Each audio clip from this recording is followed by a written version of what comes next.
அனைத்து நல்லுள்ளங்களுக்கும் வணக்கம். இந்த காணொலியை முடிஞ்ச வரைக்கும் ஷேர் பண்ணி ரீபோஸ்ட் பண்ணித்தாங்க. இது ஒரு கோயில் சம்பந்தமான ஒரு காணொலி.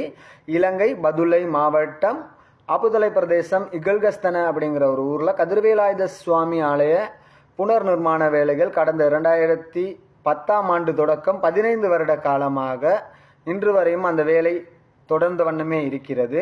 அந்த ஊர் பொதுமக்கள் ஒன்று சேர்த்த பணத்தில் சிறிதளவு இட்டு இதுவரை காலமும் புனர் நிர்மாணம் செய்து முடிக்காமல் இருக்கின்ற அந்த காரணத்தினால் சமூக ஆர்வலர்கள், சமூக தொண்டர்கள், உதவி செய்ய விரும்புவோர்கள் இந்த ஆலயத்திற்கு ஏதாவது பொருட்களை வாங்கி தந்து உதவுவீர்கள் என்ற நம்பிக்கையோடு முதலாவது காணொலியாக இந்த காணொலியை நான் பதிவு செய்கிறேன் என்னுடைய ஐடியின் ஊடாக.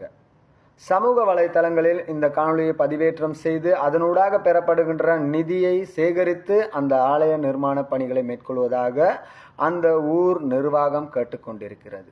ஆகையினால் உங்களால் முடிந்த இந்த ஆலயத்திற்கு உங்களால் முடிந்த ஏதாவது ஒரு உதவியை செய்து தருவீர்கள் என்ற நம்பிக்கையோடு இந்த காணொலியை உங்கள் மத்தியில் பதிவிடுகிறேன்.